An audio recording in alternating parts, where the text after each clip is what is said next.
procesit nga ana e mazhorancës dhe Partia Demokratike, opozita në vetvete ka pasur shumë pak mekanizma për të bërë diçka.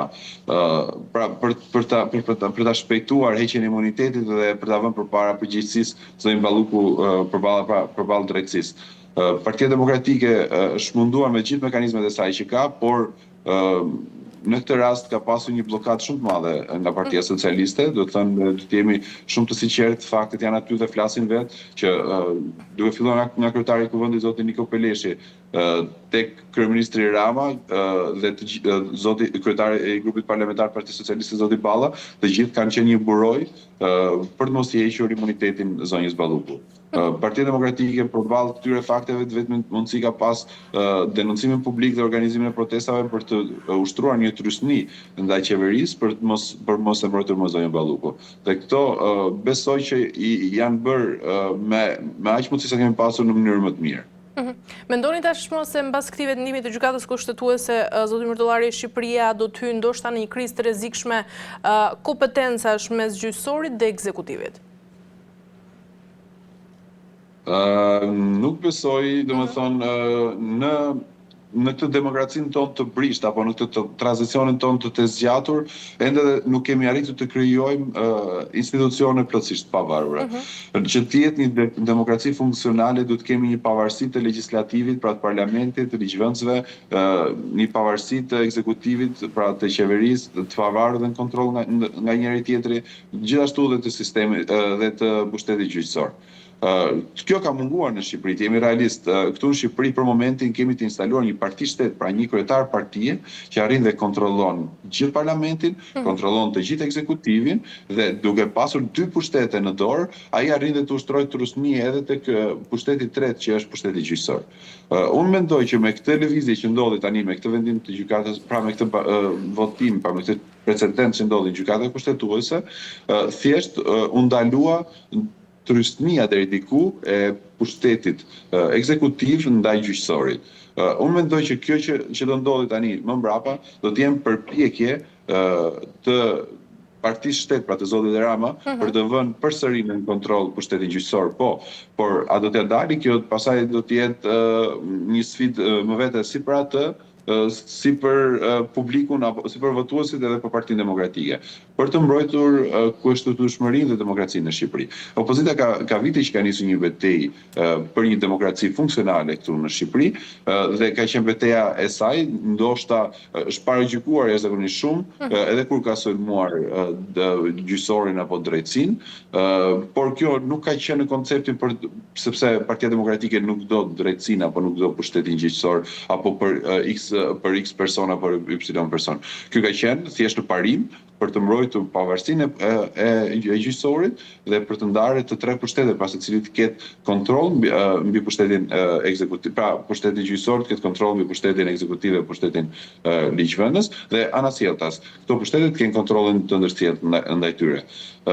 Kjo që ka ndodhur tashmë do na fusi në një fazë të re, që besoj do të ishte shumë më shëndetshme për demokracinë në Shqipëri, nëse do të kishte një ekonomi, pra nëse do të kishin një, si do të thuash, një qeveri teknike e pa ndikuar nga Edi Rama, i cili është një personazh që ka arritur dhe ka bërë të mundur që të kontrollojë çdo gjë, do me thënë ta kontrolloj ai personalisht, pra të krijojë një shtet që është e drejtuar nga një person i vetëm, pra për të krijuar një autokraci. Është shumë e rrezikshme që ai të vazhdojë të jetë akoma në pushtet. E qartë. Mirë, zoti Myrtullari, nga ana tjetër kemi pasur dhe një vizitë rëndësishme në vendin tonë, ku komisioneri për çështjet e brendshme dhe migracionin Magnus Berner ka dhënë një intervistë pas vizitës së tij në Shqipëri dhe synimet europiane ndaj vendit, por procesin e integrimit dhe për sfidat e Shqipërisë pra në raport me të gjithë drejtësinë dhe emigracionin. Reforma në drejtësi është përmendur sërish pra si një pikë kthese për Shqipërinë dhe mendoni se tashmë Bashkimi Evropian e konsideron këtë reformë të pakthyeshme dhe vendimtare për të gjithë procesin e antarësimit në Shqipëri mbas gjithë këtyre zhvillimeve të fundit që po ndodhen? Atë partnerët tanë si Bashkimi Evropian, si Shtetet e Bashkuara të Amerikës, kanë qenë gjithmonë në mbështetje të reformës në drejtësi, dhe besoj që reforma në drejtësi nuk përfundoi në 2015, ka nevojë shumë të përmirësohet. ka problematika jashtëzakonisht shumë të mëdha për sa i përket si zhvendosje së gjykatave të apelit nga qytetet i ka sjellë të gjitha në Tiranë, nuk jepet dot shërbimi në qytetet apo atje ku ndodhin ngjarjet, ka një numër shumë të madh të dosjeve për sa i përket gjyqeve civile, ka shumë persona të cilët janë të arrestuar, por akoma jo të pa dënuar, janë në proces hetimi, gjyqe që zgjasin për shumë vite. Tani, ne kemi nevojë shumë për një drejtësi që të jetë e pavarur dhe të kemi drejtësi reale, pra të barazi para ligjit, ndaj çdo personi në Shqipëri, por gjithashtu kemi nevojë që t'i japim edhe një shërbim gjyqësor që të mos jetë të zgjatur. Pra, jemi me parimin që një drejtësi e vonuar është drejtësi e munguar. Drejtësia duhet të jepet në një kohë relativisht të shkurtër. Dhe këto ne kemi nevojë për një reformë apo për ta përmirësuar këtë reformë.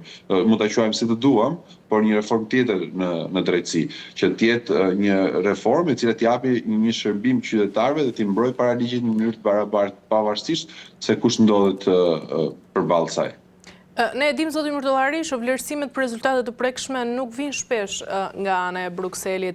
Mendoni se i gjithë ky sinjal është tashmë i qartë pra se Bashkimi Evropian pret vijim, por ndërkaq edhe thellim të hetimeve në nivele më të larta?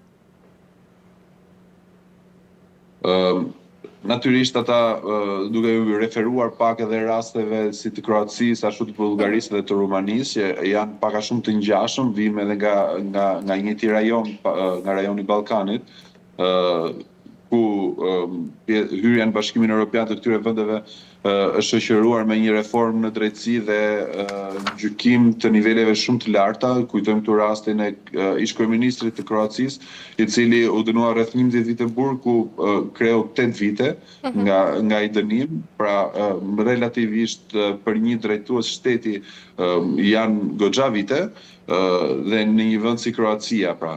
Duhet të themi që Kroacia ka përparuar shumë, ka hyrë në Bashkimin Evropian për një kohë të shkurtër, është futur në Eurozonë, pra ka marrë edhe monedën euro, dhe ky proces është shoqëruar natyrisht edhe me hetime dhe dënime të niveleve shumë të larta deri tek rasti i kryeministrit.